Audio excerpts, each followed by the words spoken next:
Hello everyone, Alistair Gold here.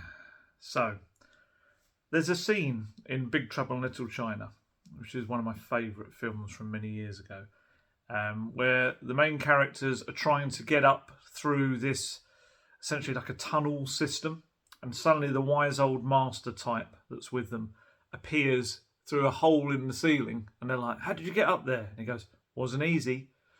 That pretty much summed up Tottenham against Wolves yesterday. It wasn't pretty. It wasn't very pleasant to watch. It wasn't easy at all. But somehow Tottenham came away with a 1-0 win. And to be honest, in the second half, probably could have been more goals. But it really was quite unpleasant on the eye at times. It was, first half, bordering on Nuno ball. It wasn't great. But again, Spurs got the job done. They maintained their unbeaten start to the season.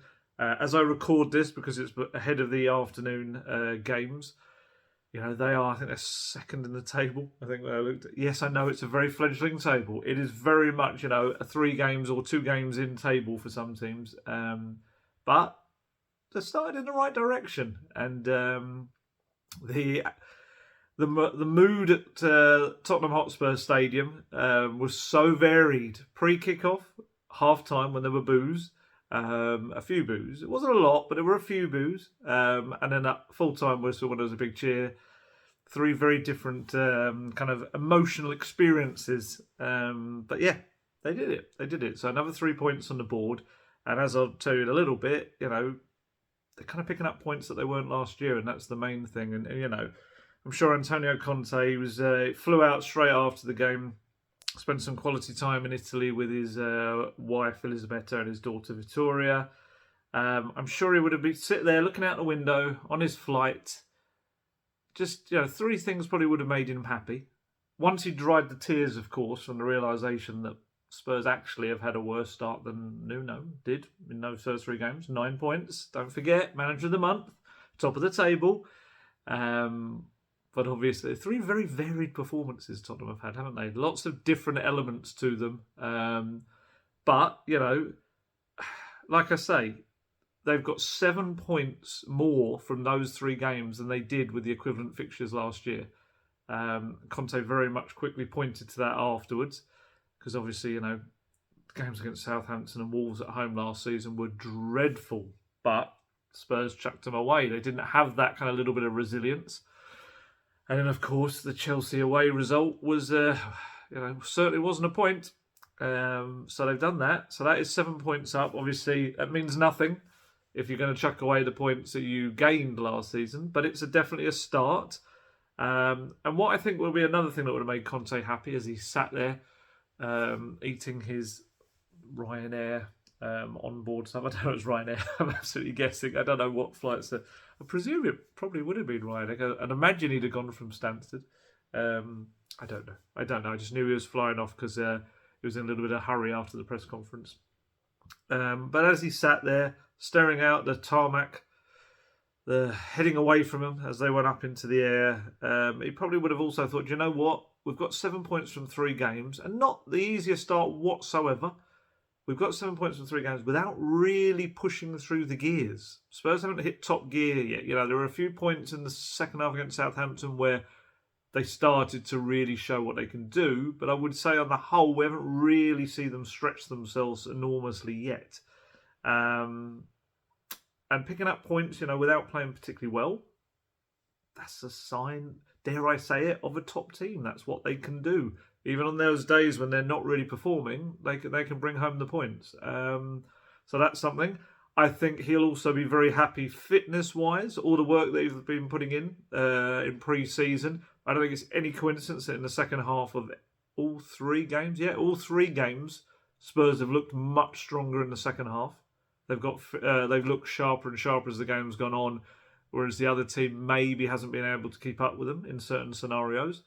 So that's good. That's testament to Conte's demands, Gianpiero Ventroni's work with the squad as well, and obviously all the other fitness coaches as well.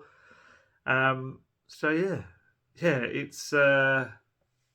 as I said, it wasn't easy, and I think from what I can gather, there was a big old rocket from Conte at half time to them. He had a proper go. I think, look, I'm not the biggest fan of booing in the world. I'm not. And I must admit, in the press box, there was a bit of a feeling of 3 games in, second home game, we're getting boos at half time kind of thing. But I appreciate the fact that people have paid very good money to watch that. And it was rubbish, that first half. Utter rubbish. So I understand that. I understand the frustration. And could Conte have used that in his team talk? I don't know whether he did, but I'd imagine if I'm a manager and I'm doing a half-time team talk, I am probably pointing to the fact that, there are, 61,298 fans out there. Obviously not all Tottenham fans, but the majority of them were. And that's an incredible attendance, bearing in mind the early nature of the game and the train strikes that were on as well. I myself had to go. What did I do? I drove to Cheshunt and managed to get the overgrounds that were going from there, even though they were at reduced service. So for those, who had to do longer journeys, I don't know what they did to get there, but fair play kind of thing. So if I'm Conte, I am probably saying those people have made a real effort to be here. And you've let them down. They started brightly, they've done this in every game so far, really. The first 5, maybe 10 minutes of a push, they've been really kind of inspired looking, pushing high up the pitch, pressing with intensity and everything. And something's happened at about the 5 to 10 minute mark where they've just slowed down a little bit and become a bit more passive. And yeah, you can see Conte getting more and more frustrated on the sidelines, but they turned it around. Each time they've managed to turn it around. Came from a goal behind against Southampton, came from behind twice against Chelsea, and then in this game, there were moments where had Wolves been better up front, they could have put themselves ahead as well. So, yeah, I'd imagine Conte would have used that at half-time and given them a proper rocket.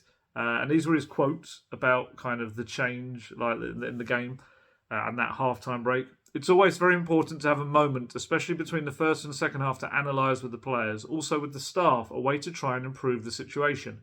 Especially in the first half, we struggled a bit for many reasons in the physical aspect. I think we play against a team very fast, but at the same time, I felt the way we suffered together, but I don't remember a big save from Hugo, which is true. I had to put that in my player ratings. He didn't really have much to do at all other than make some kind of comfortable catches down the middle.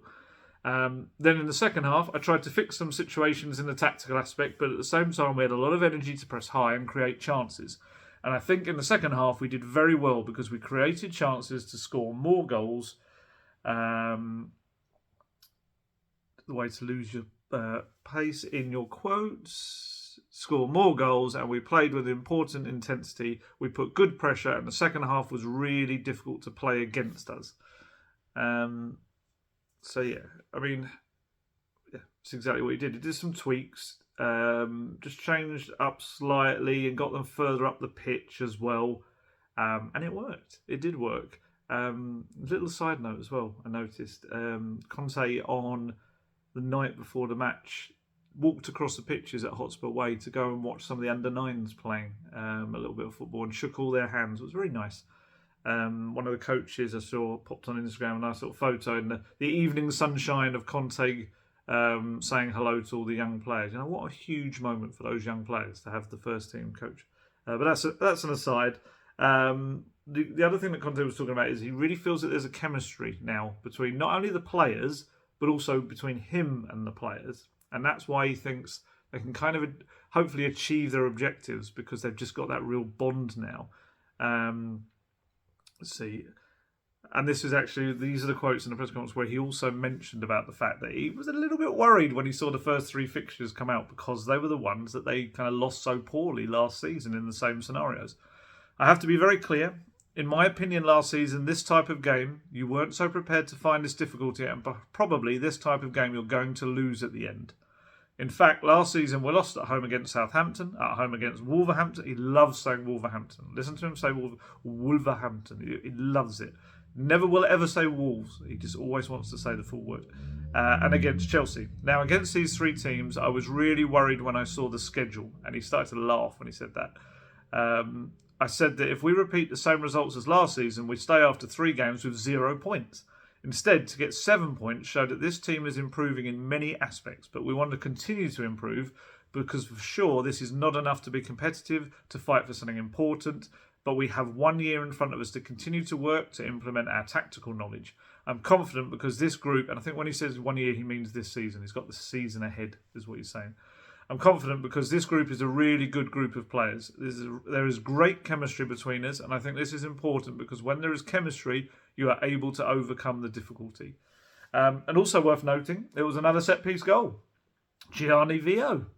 You know, you look at the stats of the clubs he's been at before and the amount of set-piece goals they score, but, you know, these are Spurs' last 2 goals are both set-piece goals as well. He's definitely making his mark. Worked extensively with them ahead of matches. You know, if you're not aware of who Gianni Vio is, met him out in Korea. Very nice chap. Israel, not Korea. Very nice chap, but he has 4,830 different set piece routines that he's designed. And yeah, you see the players now are more dangerous, and they are scoring goals from set pieces. He doesn't do defensive set pieces. I know some people have been like, "Oh, Spurs conceded from set pieces," and it's like the new coach is like, he doesn't do it. He does offensive stuff, all attacking stuff, and it's making its mark. You know, Conte wants them to have any edge they can get, and set pieces is yet another little percentage you can whack on top in those big moments. But the big moment, man, definitely, without a doubt, yesterday was Harry Kane.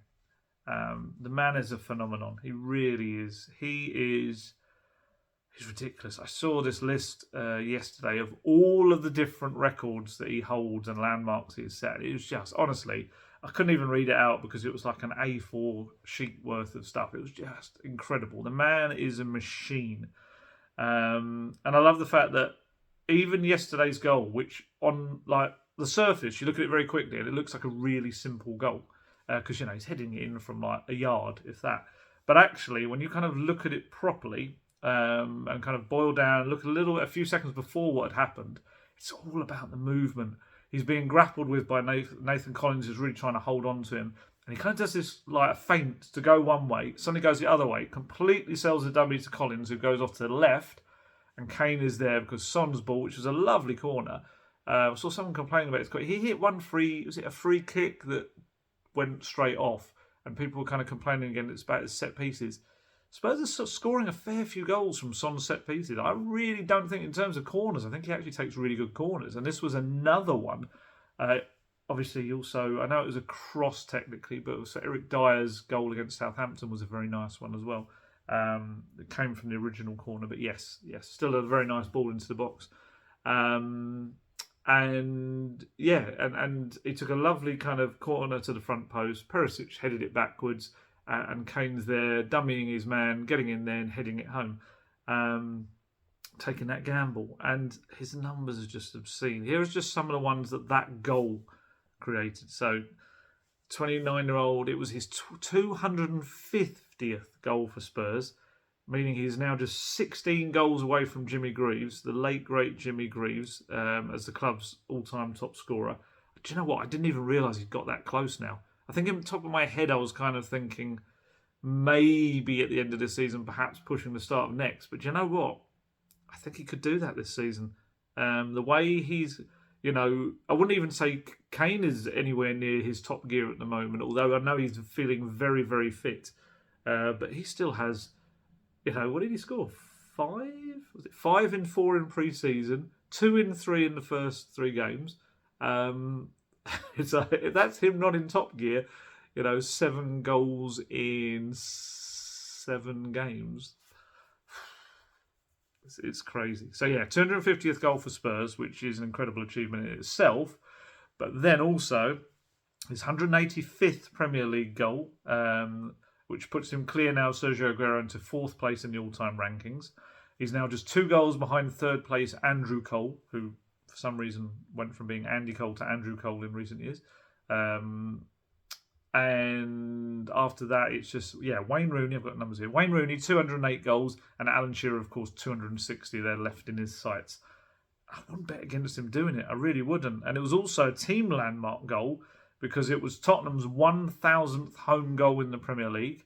And I just love the fact that it all happened in the week that kind of Kane celebrated his 10 years since his Premier League debut.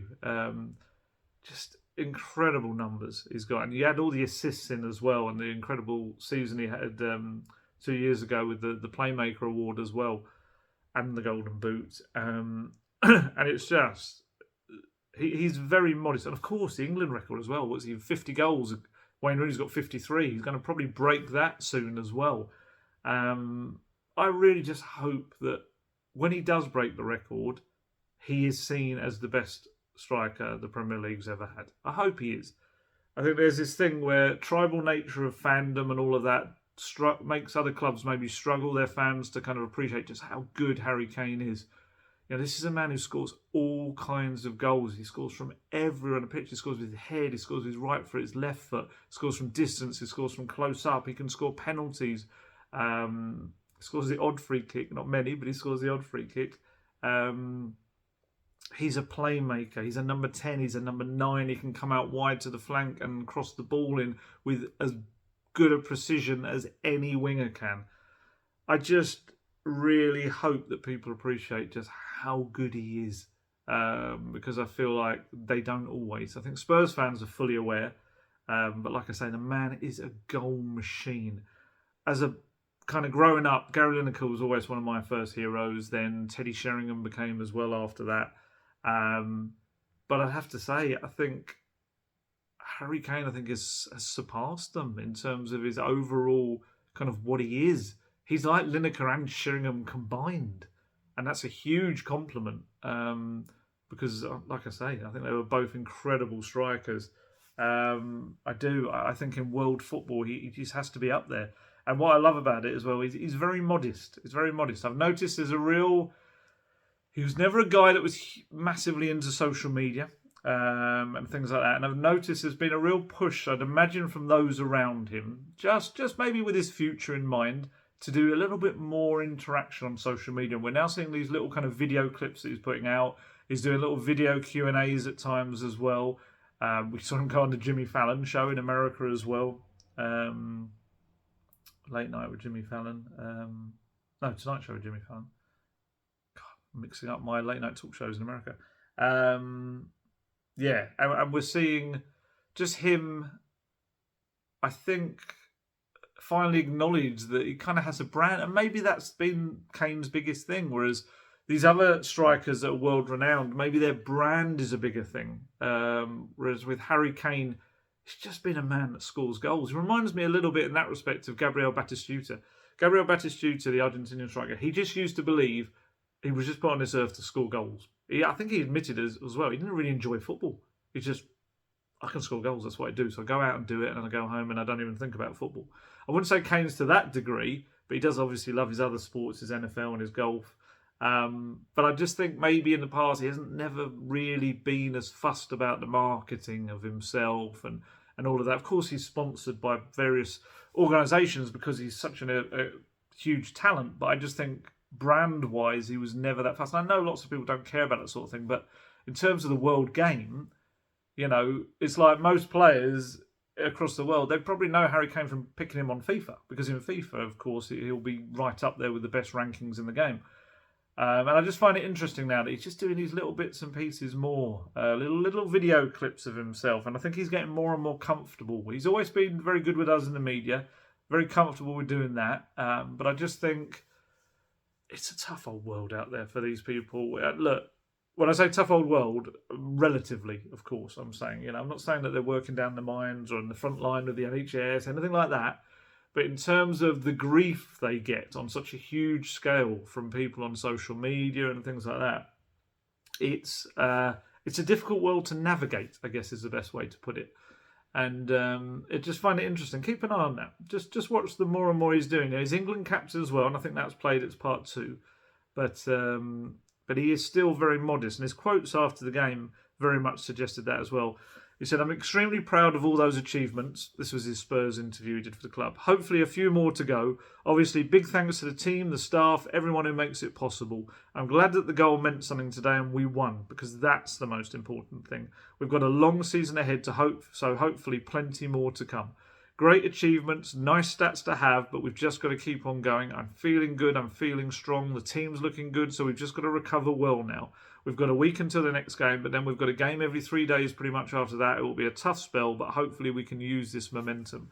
I think Conte said after the game to one of the broadcasters, it might have been the BBC, essentially that of course he wants to score goals and his stats are really good for him, but he would trade them all in a moment to have a trophy with Spurs.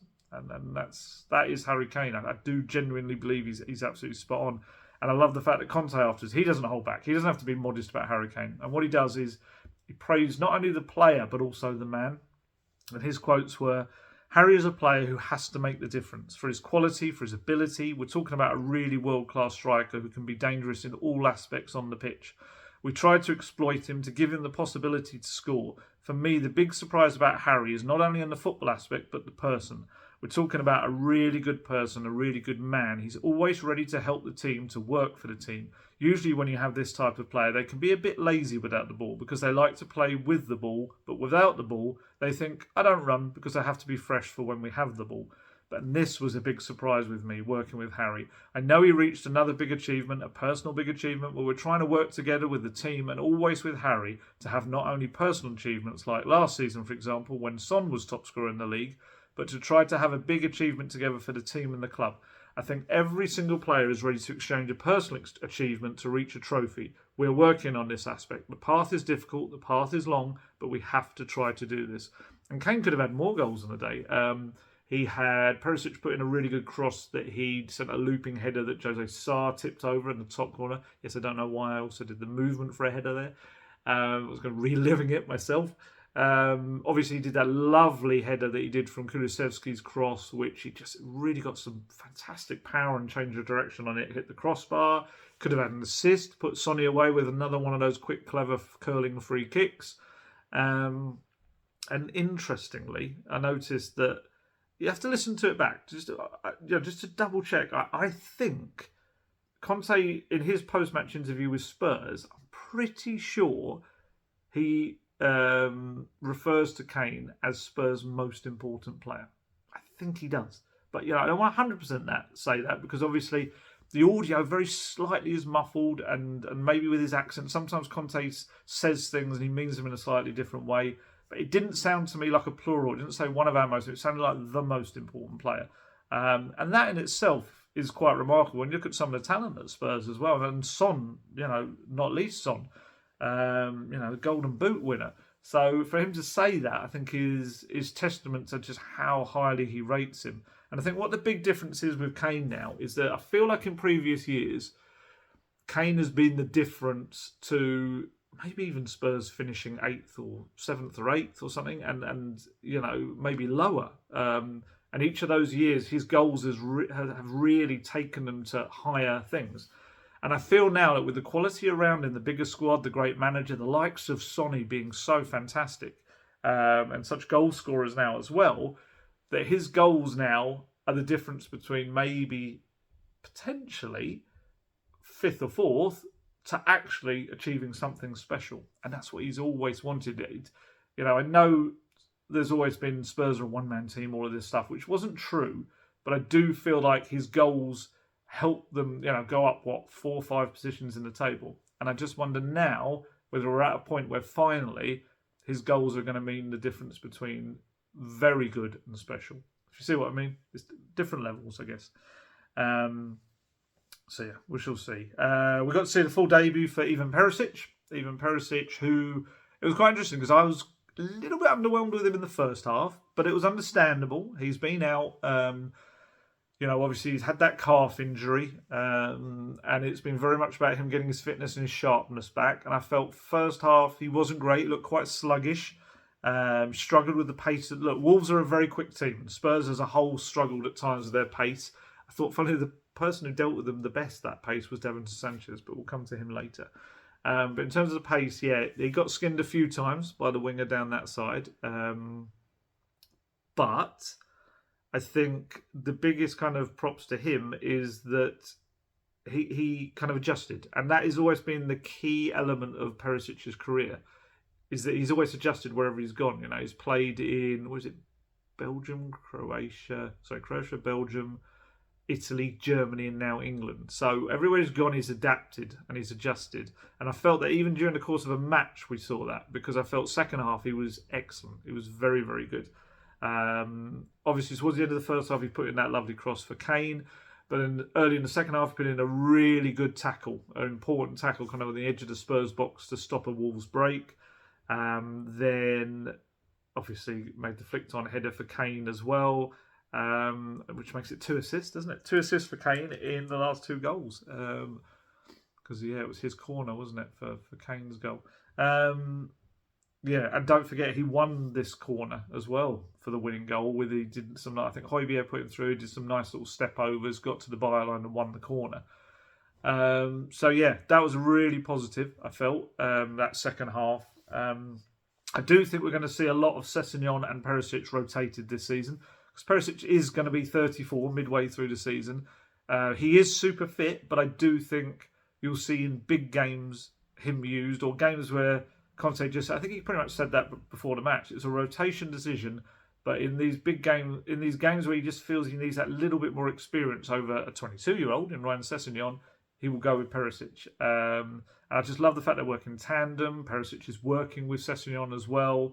Obviously, the only thing I noticed and some people obviously noticed afterwards, that Perisic did appear to be holding his leg at times. I think it was in the last 5 minutes or so. And then when he came off, there was a physio went over to check on him as well. He kind of hiked up his shorts like they do on that side while he was checking it out.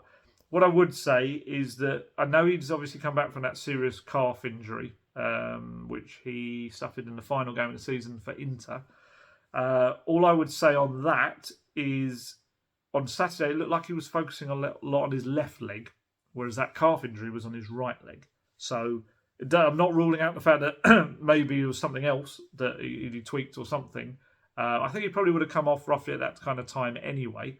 But yeah, I think some people were maybe worrying that he'd re-injured the calf, whereas I'm pretty sure, have a little check out yourself, but I'm pretty sure it was a different leg.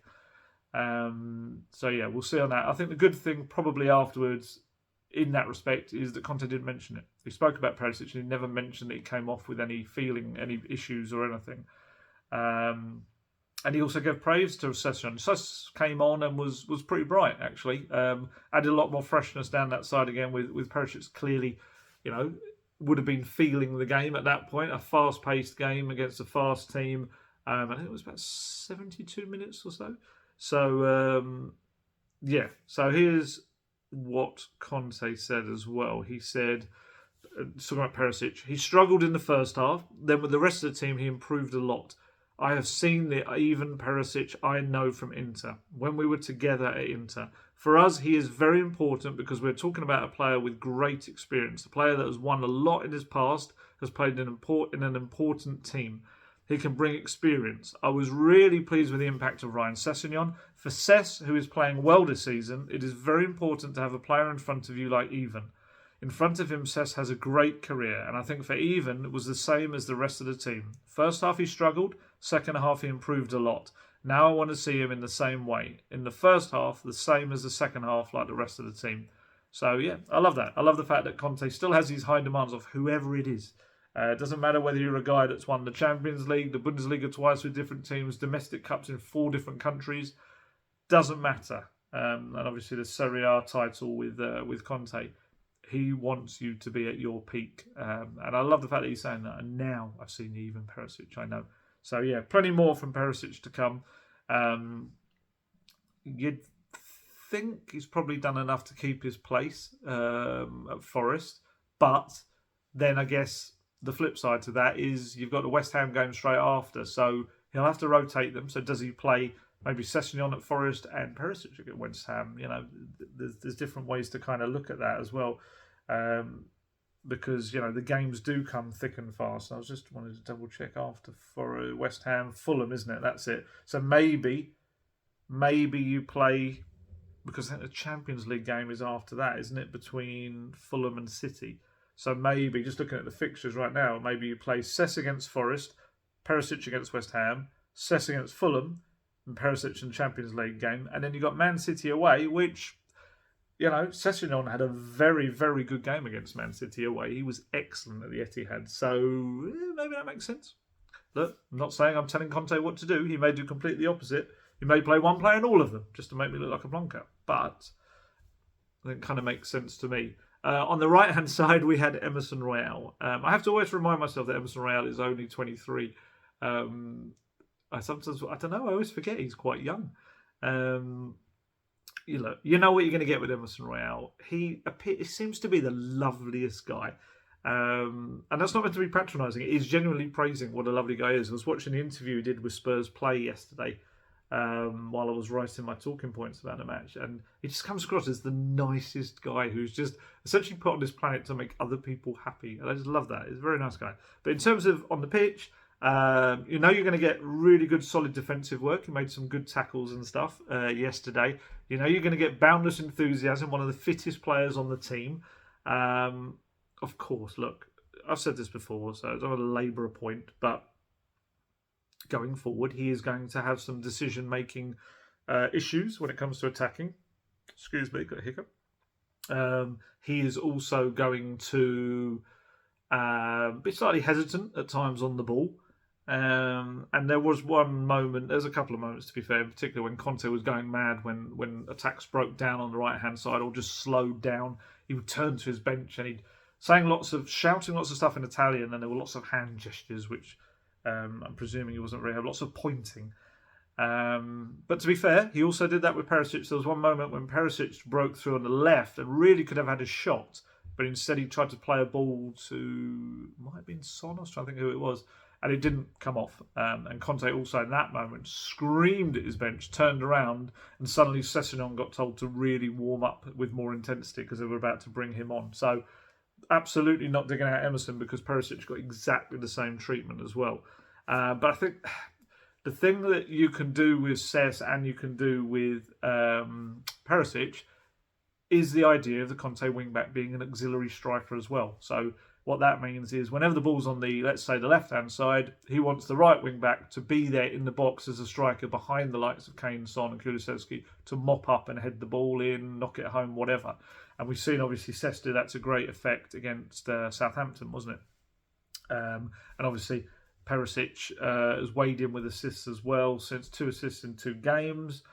And although, to be fair, Emerson got an assist as well, didn't he? Although, albeit the little pass into Kulusevski against Southampton, and he should have got one for the young goal. So I always find that very annoying.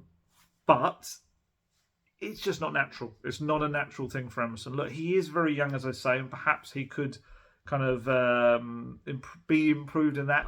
Personally, I just wonder whether it's a natural thing, that decision-making, attacking areas. But right now, there is no denying that I think Conte likes his defensive solidity. Still don't think Conte really feels that Matt Doherty is as sharp as he wants him to be.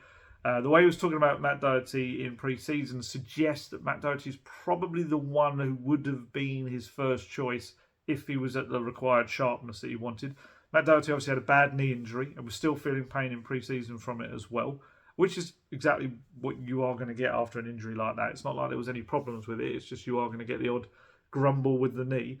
And obviously, at the moment, Jed Spence is untested and I don't want to say untrusted or distrusted, but it's purely because, as Conte said, these new players, Perisic was the first player to make a start for him of the new signings. Longley hasn't even featured. Did he come on against Southampton? Oh, you can see my memory's going now. They're coming in. Obviously, Richarlison's come in as well. I love it whenever I think of a question that I can't think of the answer to, because I get a million people saying it in the comments underneath, which is really nice. I do like it. I do like the fact that it shows you're listening, which is good as well. But yeah, with Jed Spence, it's going to take time. There's going to be some moments. I wrote a little piece on him the other day about how that it just take time. It's just going to take time with him. He's a young guy that hasn't played a single top flight match, and Conte likes him. There's this kind of narrative that people are trying to form of the fact that he didn't want him in any way whatsoever. He was purely a club signing. No. Conte greenlit it because he felt he could be a very good player, and he will now work with him, and he will get his chances. And I'm hoping he will take them, because I still believe that in terms of the skill set, he's the one that best fits it. I kind of feel like maybe he could end up being a better defender than Doherty, and potentially could be a better attacking. And because I think if you combine Doherty and Emerson, you'd have an incredible wing back. But yeah, so fair play to Emerson, because he is holding on to that shirt, and he was the one that was meant to be sent, not sent away, but probably sold this summer. I think all of us kind of, had been told by various sources that Emerson was the one that they were looking to entertain bids for. But honestly, watch that video, and it kind of just backs up everything I've heard about Emerson. He is he's so settled. He doesn't want to go anywhere. He is very happy. He's got Lucas Moura and Richarlison that he is loving life with. His fellow Brazilians, all the South Americans get on very well. He's getting on well with Christian Romero, Rodrigo Bentancur as well.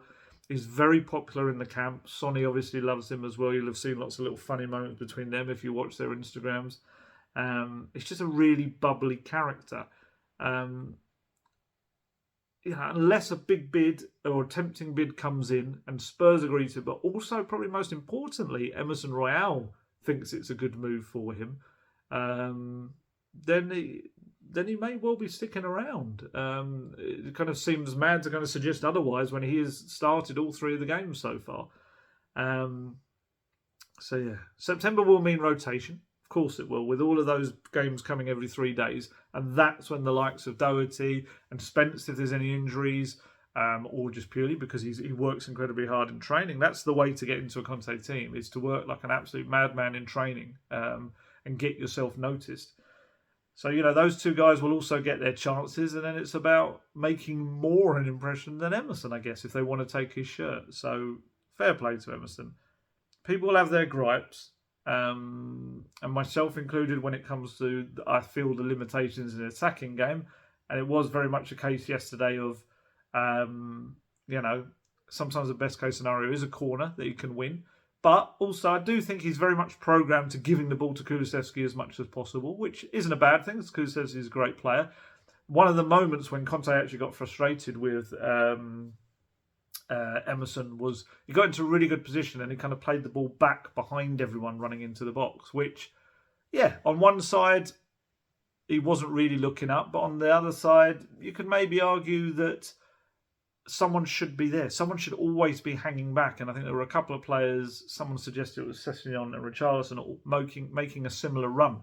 Whereas you do often have someone that should really pull back and have that ball. So maybe in his head he's thinking that's a good ball to play because someone surely will have dropped back and pulled away to be there. So, yeah, on another day maybe that would have been a really good assist, and we're seeing it in a completely different way, and Conte wouldn't have been raging like he was. So, yeah. No. I'm growing to like Emerson as a character. I think obviously his English is coming along. He did the very first 20 seconds of that interview in English, very much trying to learn it. I'd love to sit down with him with a, I think was it Korea? It was either Korea or Israel. We kind of floated the idea of Lucas, who's a lovely guy as well, maybe sitting down and translating for us with him. And I hope we kind of get that at some point, whoever it may be, translating him, because I think he'd be an interesting character to have a chat with. So yeah, back 3. It was a back 3 without Christian Romero, of course. First time this season we've had a back 3 without Christian Romero in it, even if he was absolutely desperate to play despite the medical department's advice. So if you're not aware of what's happening with Christian Romero, it sums up Christian Romero for me. He's such a tough guy. He's such a competitor. If you've seen Monty Python, The Holy Grail, is it the Knights That Say Knee? I can't remember who it is. There's a knight that's guarding a bridge or something, and he essentially has all of his limbs cut. Each time they cut off one of his limbs, he's still trying to fight them. He's like, I'll bite you, even though he's got no arms and legs. I just kind of get the impression that's Christian Romero. Literally, limbs could be hanging off him and he'd still be trying to play a match. So, Yeah, so if you weren't aware of what happened, so he picked up an adductor muscle injury late on in the game against Chelsea. Despite the reports in Argentina, from what I'm told by lots of people inside Tottenham, it wasn't caused by the Cucurella challenge on him. That has left a very painful looking mark, apparently, but that's not what's caused this adductor muscle injury in his groin. They think it was more another action in the match that would have done that. It's not an impact kind of injury. So this is exactly what happened, which is quite funny in a way, because it's just classic Romero, really. So he was told by Spurs medical department, okay, you've got an adductor muscle injury. We'd say that requires about 3 to 4 weeks of recovery time. And yeah, from what I can understand and from what Conte has confirmed in his press conference, Romero went, okay, so I'm going to play, yeah? Yeah, I'll play. I'll play against Wolves. And you can just imagine that scene, them kind of saying, no, we just said 3 to 4 weeks you'd be out with it. And you just imagine him going, yeah, let's play. And it's so funny. He's just such a warrior. So, he made himself available to Conte and everything. And to be fair, Conte, who is normally a man you get the impression would say, okay, the player says play, so let's crack on. A bit like, I think Jose Mourinho was certainly like. But, he didn't take up the offer. Obviously, there's going to be attached risk to... Romero's not even training. He can't train on this injury at the moment. He's getting treatment for it. But, he's a guy that's always been desperate to play for club and country. And from what I'm told, do you remember last season he missed the last 3 matches, didn't he, when Davinson Sanchez came in North London Derby? It was a hip problem that time. From what I understand, he did exactly the same thing then. They told him, no, you're probably going to miss these last 3 games of the season. And he went, but I'll play, yeah? I was like, no, Christian, no, you're not. You can't play kind of thing. And this feels like a similar scenario. But ultimately, it is down to the player a fair bit, because if he doesn't feel any pain and there's no chance of it getting worse, then, then I guess, knowing the way Conte is, Conte loves to put the pressure on the medical department. If there's a way of him playing and it being maybe just strapped up or he receiving some injection, if it definitely isn't going to get worse, then maybe they wheel him a bit out quicker. Like I say, he made it very clear, and his camp made it very clear. You saw the reports that, because obviously I broke it with the 3 to 4 weeks, which is official. That is it. That is the timeline that he has been told for the injury he has. But obviously his camp went straight out there and put out to the Argentinian press, no, he'll be back within 2 weeks, kind of thing, knocking a week off of it. They'll be back in training within 2 weeks. So Conte, and obviously Conte in his press conference, very similar. Conte will always want to put pressure on that medical department, so he kind of hinted at roughly the same.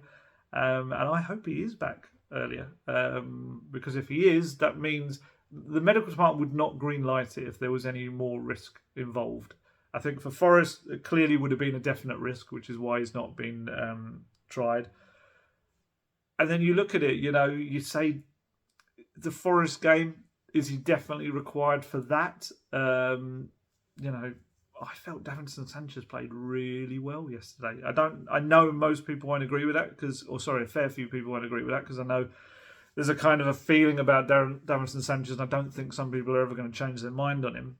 But yeah, I personally, maybe you try to bring Romero back for the West Ham game, so then you're looking at closer to that 3-week mark, 2.5-ish. But look, Christian Romero, honestly, he would have played the next day. He would have absolutely, if you'd have told him, he would have played the next day. But yeah, I know he started to feel some pain in it after the game on Sunday. But honestly, it makes me crack up. But that's what you want as a manager. You'll always hear Conte use the word availability. That is what he says. Always the word availability is one of the things that impresses him. And so for Romero to, even though his adductor muscle obviously wasn't in a good way, to say, no, I'll play. I am playing, yeah. It's almost like, it wasn't even a question. It was almost like, yeah, but I'm playing. I do like that. I like it a lot. But yeah, we'll see. We'll see what it ends up being, and how the muscle reacts to the treatment it has over the next week or so. And obviously we'll know more in Conte's presser on Thursday ahead of the Forest game. Forest is, let me just double check, it is a Saturday, isn't it? Sorry, it's the Sunday for us, so presser will probably be Friday for Conte. So that gives you a little bit longer to get a kind of a more accurate reading on where his muscle's at. I think his camp were telling people in Argentina that maybe he'd be back in training at the end of this week. So whether that would be in time for Forest or not, I don't know. We'll see. But no, it was quite funny because obviously, as it is with a journalist, when I was putting stuff on social media, you get people saying like, "Oh, you've got it wrong because this person said that, or this person said something I want to believe," and all this sort of stuff. But it's actually one of those weird instances where kind of everyone's right. So I'm reporting exactly what the medical department have diagnosed for his injury and the amount of time that he should miss, 3 to 4 weeks. But then at the end of the day, if Romero feels he wants to play, and he feels that he's fit enough to play, and the medical department go, "Well, you're not going to make it any worse," then technically he may come back in that slightly, a week earlier time frame that he said. So it's one of those scenarios where everyone can kind of be right. But yeah, it is quite funny, social media and stuff like that. It really is. But yeah, Davinson Sanchez. I thought Davinson Sanchez played really well. He had 2 big moments in the first half when he rushed across. Like I say, dealt with the pace of Wolves that little bit better, I felt. Rushed across and covered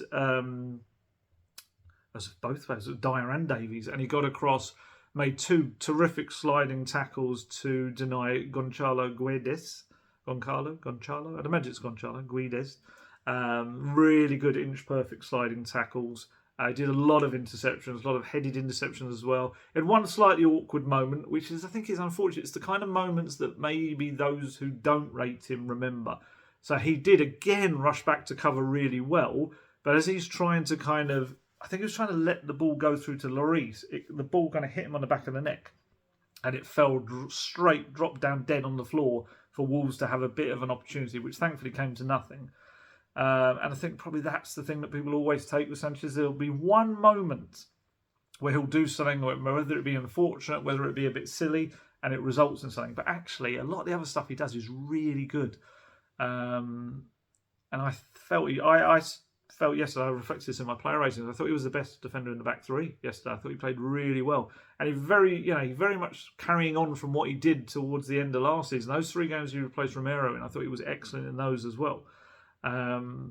So yeah, it's interesting stat Jamie Weir from Sky Sports put out, which created a lot of fume among the Sanchez haters. He pointed out, quite correctly, the stat that it's now more than 7.5 hours since Spurs conceded a goal in the Premier League with Davinson Sanchez in the backline.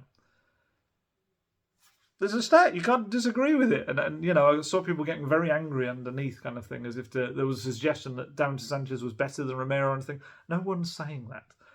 But, this is a player who Poch used to say could be one of the best defenders in the world. And Conte said he can be an absolutely top player, just the focus element. And I do feel that he's given the rough end of not given the rub of the green, I guess is the way to say it, by fans. I do feel that he, I don't think the Senators appreciate kind of some big moments he's had for Spurs and moments in games where he's bailed Tottenham out quite a lot. And I think he's a more than capable deputy for Romero. He doesn't bring what Romero has got in terms of quality going forward and technique and things like that, or obviously the aggression.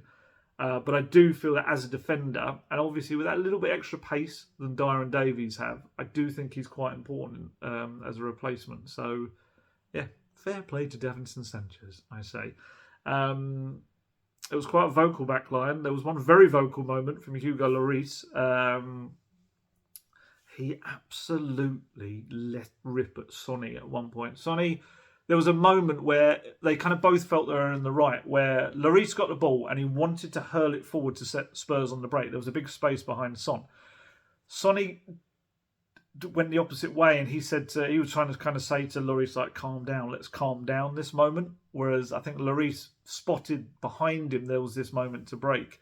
And there was a bit of a going back and forth between, a bit of an argument, and it kind of kept on going for about a minute or so. Even when Son was up the other end, we were watching from the press box, still having a go at each other. And obviously, it did bring back memories of that moment, was it against Everton, that was in the Amazon All or Nothing documentary, when Sonny didn't make a run back and Lloris absolutely had to go at him, not only on the pitch, as they were coming off for the tunnel, and then in the dressing room as well.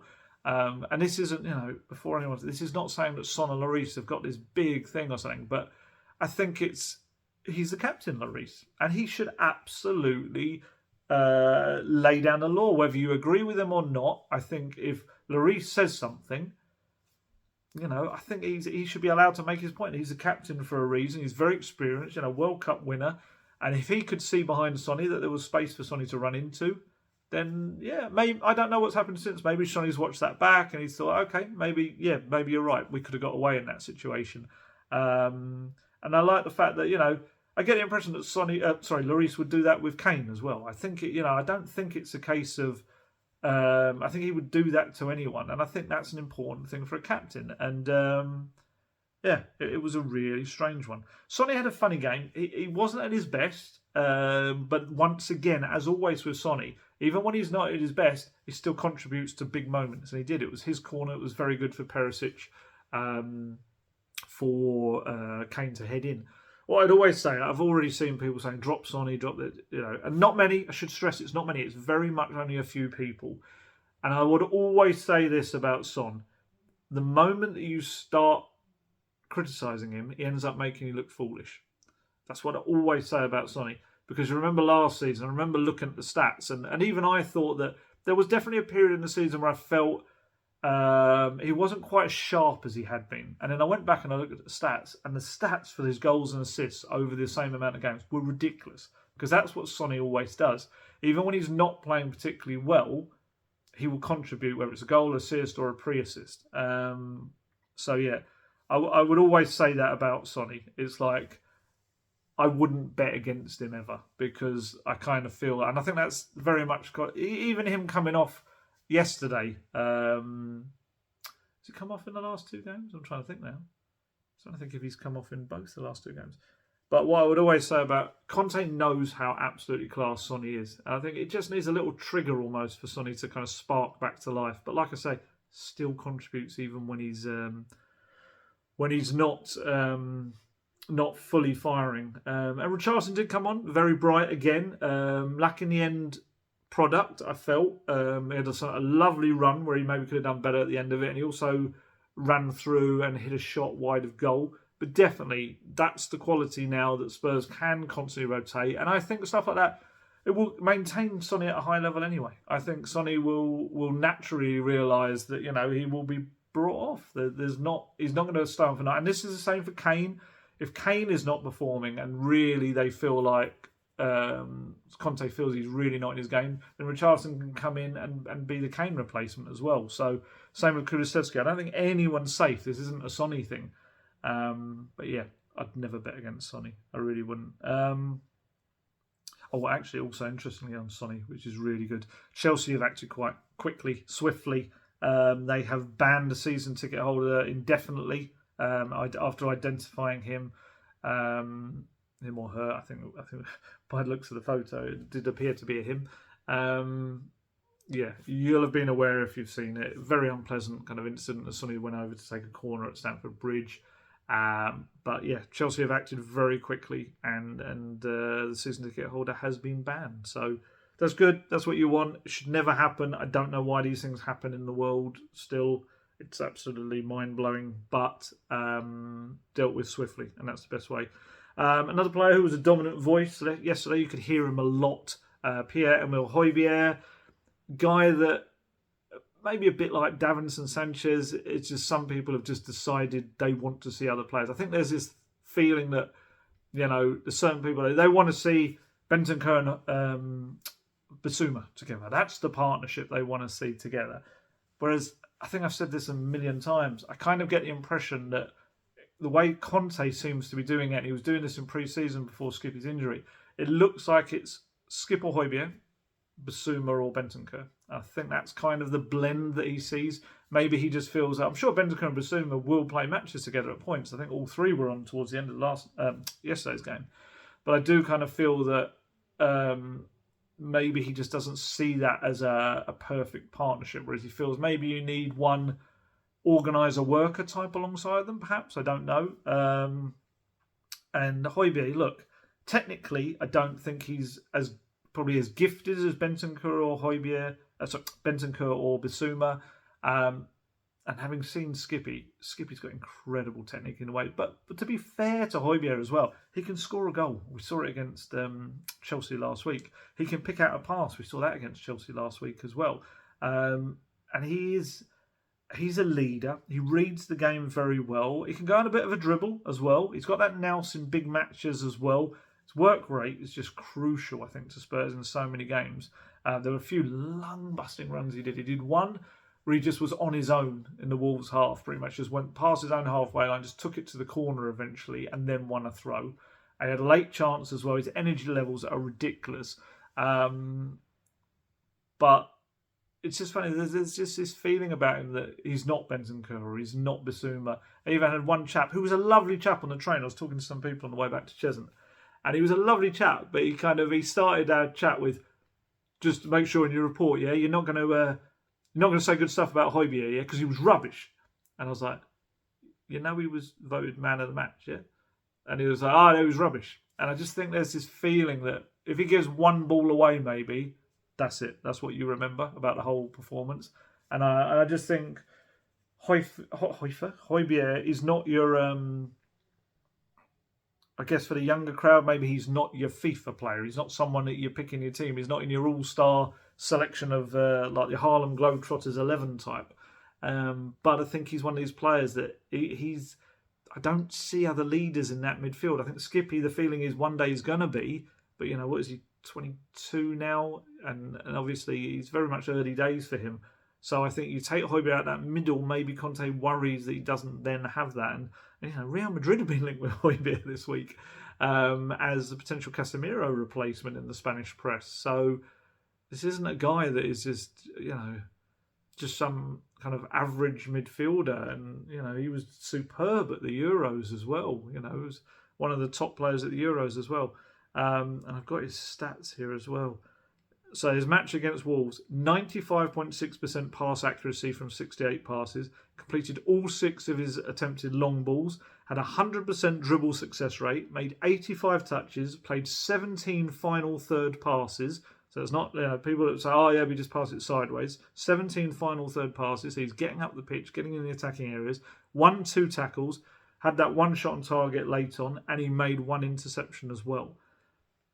Yeah, I do think he's one of those guys that maybe if Spurs were to lose him, you'd realise what you lost. That's my only feeling about Højbjerg as well. And I think maybe people don't quite appreciate what he is right now because he's not a headline kind of player. Whereas Bentancur was very much a game of two halves. I felt first half, I thought it was very sloppy. Gave away the ball in some quite dangerous positions as well. And there was a few of us, and there was, who was it? Someone alongside me in the press box, a couple along, said, he's having a mare in that first half. Whereas second half, it was like night and day. I thought he was superb in the second half, Bentancur. He really, really stepped up. And like I say, Bissouma came on late on, so it was a bit of a midfield 3, which I know some people wonder why they didn't go with that in the first place. But then I can understand why Conte's kind of... this is the key thing. Quite a lot is made of the 3 against 2 when it comes to Wolves. But the key for that, and this is where Spurs let themselves down, is that's fine, but then you use the width. You kind of work around them. You use the wing-backs. You deliberately... sorry, just showing off my Han Solo t-shirt there. Han Solo. It's about the width. You get around that midfield, and that's the way to do it. And if that isn't working, that first half, especially the wing-backs, Perisic and Emerson were just not getting up the pitch. Second half, that was a whole different story, and that's the key element to it, But yeah, so Skippy, I did mention him. I wrote, didn't I, that he was coming back to hopefully do running outdoors at the end of this week. So hopefully by today he'll have been doing that outdoor work. Conte confirmed that was the plan. in his presser pre-match. Obviously, his hairline fracture in his heel's what Skippy's got. And yeah, should be back for this run of when the games get busy, which is fantastic. And there's lots of competition at midfield. So yeah, my question after the press after the match to Conte, if you haven't seen it, was essentially I'd seen quotes from Gennaro Gattuso, the Valencia coach and almost Spurs coach at one point, about Bryan Gil. So if you missed them, Gattuso said in his press conference on Saturday, I like Bryan Gil. I like players that look to play football. We're working on it. Next week, we'll fix the problems that we have. So Conte had said in the week, a couple of days before in his press conference, essentially that anyone leaves, he needed them replaced. So we kind of figured that was not the players, the unwanted quartet, the players who weren't going to be in his plans anyway. Lo Celso and Ndombele, now at Villarreal and Napoli, of course, on loan, and obviously Sergio Reguilon and Harry Winks. So I just kind of wanted to chase that up because my understanding was that meant Gil, it meant Tanganga, it meant any other first-teamers that might depart would need to be replaced. Potentially Pape Matar if he were to go on, if they didn't feel that Harvey White's at the stage where he can be the backup to the four central midfielders. Because don't forget the homegrown angle, that will be a point as well at some point. So I thought, right, I'm going to make him aware of these Gattuso quotes if he's not already. And my goodness, his answer was very emphatic. I think it was an answer to me and an answer to the club just to make sure that everyone's fully aware. Bryan Gil goes, you bring me in another attacking midfielder to take his place. He said, I was very clear in the press conference before this game, the squad is this, and if someone goes away, then another has to come. This has to be very clear for everybody. Otherwise, we stay with this squad and we continue our path with these players, this squad. But if someone has to go away, along another must come. This is very clear for me, for the club, but we are totally agreed on this aspect. I kind of followed up asking him, did he think Gil was going to leave?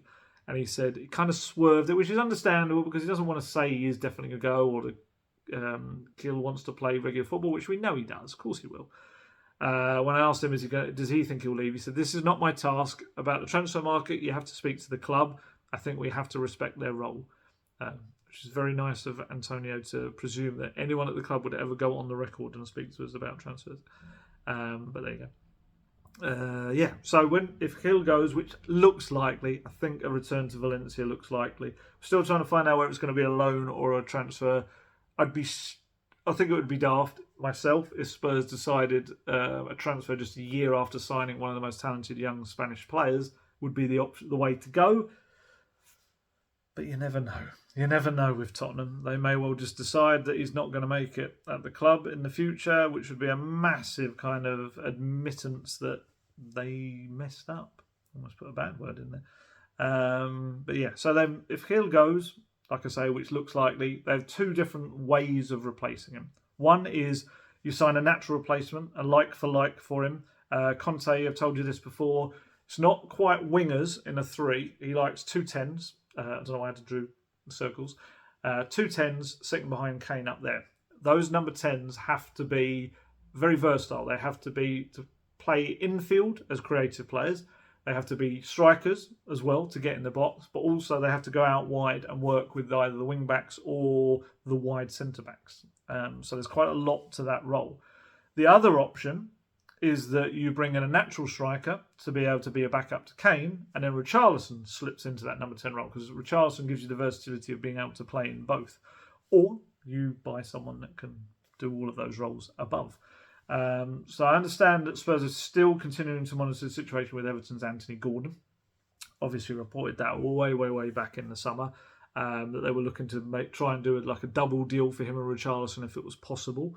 I think it'll be a tough one. From what I understand, they are still keeping an eye on the situation. I think Chelsea are probably the closest right now. I think they had reportedly it was a £45 million bid rejected. The thing with Gordon, it's a tough one. From what I understood, and I've said this before, this isn't me saying anything new, is that I understand that he would be interested in playing for Conte, interested obviously in playing in Champions League football, but he is very much an Everton boy. It's a boyhood club he adores. He would never push, from what I understand, to leave the club. it would be a case of if Everton had to sell him, then he would go. And it's just interestingly that Everton, very much early in the window, it felt more like a firm no, he's not going, because I can imagine the outrage from the fans would probably be very upset as well at it. But yeah, I just listened to Frank Lampard's press conference the other day. It just felt like there's a slight turning. There's been some reports that Everton, I saw one report suggesting that they'd have to sell about £80 million or raise £80 million from player sales just to be able to buy someone. I don't know whether that's financial fair play related or how it all works, or just a financial thing.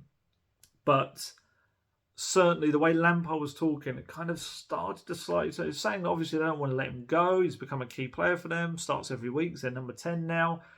But the flip side is, whether it becomes a business decision at some point. If the bid becomes so big that it would be daft for them in their position not to take it, then it becomes another thing. And then I think there's another element to it with Gordon himself. He's got to choose a team where he's going to play a lot of football, because he is at Everton, going to be playing week in, week out. And like I say, I do wonder whether. So the teams that I know that certainly are looking at him: Chelsea, Spurs, Man United, and Newcastle. At Chelsea and Spurs, I'd imagine very similar experiences lie ahead if he were to join them. Both clubs, he would be a rotation option, of course, as everyone is meant to be at Spurs right now. Obviously linking up with Richarlison. I do think kind of Richarlison leaving Everton has probably opened up even more game time for him, although they were playing together because Richarlison was playing mainly or quite a lot up front while Dominic Calvert-Lewin was out injured. And then afterwards as well, they were fitting them both in the team. But maybe that's got to be a consideration for Gordon as well. Does he go to a team where he plays almost week in, week out again? Spurs is a big step up and a challenge, of course. Champions League football, playing for Conte. I just wonder whether. I think it'd be the same for Chelsea for him. I think Man U, maybe he plays more because of the current situation they're in, but maybe not. Newcastle, probably going to play more there than anywhere else. But for Spurs, of course, homegrown player as well. Another big tick at a time when, like I said before, need to get foreign players off the books if they're even to sign another foreign player. So everything I'm told at the moment about transfers is that all active transfer work right now is going toward getting players out of the club. If they then can get players out of the club, then Fabio Paratici will whir into action when it comes to incomings. And don't forget that Paratici, we've said this a million times and sometimes I think we forget it, he has all these plates spinning. That's how he's described in Italy. He can have like up to 10 deals there ready to take to an advanced stage later on if he requires. He talks to representatives and everything, gets them set up, has kind of informal chats with clubs just about roughly what they might want. And then if we get to the scenario where he gets Hill off the books, he gets Winks and Reguilon and everything. Like I say, Winks and Reguilon, they just need to get out of the club. And that's not being rude. It's just they want to play regular football. They're not in Conte's plans. They need to move on. But then obviously if Hill goes and let's say Tanganga goes as well, I've always said, I think they would like to get another centre-back in, especially if Tanganga goes, that becomes a definite. Because Conte said he would want them replaced. So then we will suddenly see them go back for deals. So I do think it's going to be a very busy couple of weeks or what are we up to now? 10 days or so, 12 days left of the window. 11 days maybe. Maybe I've gone the wrong way there. 11 days left of the window. I think it is going to be busy because I think Spurs, now Conte has very clearly drawn a line in the sand that suggests you move on anyone other than those Reguilon and Winks, you've got to fix it and make someone else come in. And I think that's really sets a line. And he says, the club agree. So it's not like he's kind of declaring from the rooftops, you must do that. But he has made it very publicly out there that has to happen. And, it's a happy camp at the moment. It really is. Everyone's harmonious. The unwanted players are leaving the club. So that kind of you're losing that naturally different voices in the club. They're going out. Everyone then is looking in the same direction, happy. Conte, like I said at the start, is speaking about the chemistry among the players and with himself for the players as well. And I kind of get a feeling, I think I said this in a response to a Q&A, someone asked a question in the last video, I do feel like Conte is probably more settled than he's been at most of his clubs in the past. Not all of them, because he's obviously had some very good times there, but I just feel like he seems like a very happy, settled man. But we know he's emotional. We know that one thing could set off a little chain reaction with him. He's an emotional chap. Essentially, Perisic and Daniel Levy have kind of got one job to do in these last 11 days, and that is before 11 o'clock hits on September the 1st. It's keep Conte content, keep the club happy. That's all you've got to do, really. I say all you've got to do, but that's it. They've got to replace any players that leave with any of the players in his plans that leave with the required quality, the players to come in. So, do your job, kind of thing, is essentially what I'm saying in a really patronising way. So yeah, let's keep an eye on it, see what happens. You know, like I say, Gordon is not the only one. There'll be plenty of targets out there as well that they're keeping an eye on. You've heard me say many of them before, but yeah, let's wait until we see anyone go out, and then as soon as those deals are starting to get to an advanced stage, you'll see Spurs kick into action to make sure that there's someone coming in quickly, because I don't think they can hang around to the last day. There may well be as Spurs, there may well be a last minute deal, but I'd say that right now they need to ensure they don't get the scenario where they potentially miss out on a player in Conte's squad. I think they have to make sure. That may mean they've got to pay a little bit more to get something over the deal a little bit earlier. But like I say, one job. Keep Conte content, keep the club happy, keep the players happy, keep that squad formed as Conte wants it, with the numerical aspect, as he loves to tell us, and the quality aspect as well. He wants to be able to rotate every single game he can with players of similar quality in every position. That's what they need to make sure is there. So there you go. Right. We move on. 3 games unbeaten, 7 points on the board. As I record this, as I say, second in the table. There'll have been matches probably by the time it uploads on YouTube, and things might have changed in that respect. Probably will have, I'd imagine. But it's been a positive start to the season. And yeah, Spurs go to a Forest team that obviously massively in flux. 1 million new players coming in the door. Very good coach. And Tottenham, really, they have to be going there and thinking that they can come away with all 3 points again. And yeah, so there you go. Right, I'm going to head off now. Enjoy the rest of my Sunday. We'll try to do another video on Wednesday. Wednesday evening, probably. And yeah, and we'll catch up then. As always, leave any questions you want underneath. I'll try and do a bit of a Q&A in there as well, because we won't have a match to talk about. So yeah, there you go. Right, heading off now. Enjoy the rest of your Sundays. And as always, stay healthy, stay safe, look after yourselves, and I shall catch you later. Goodbye.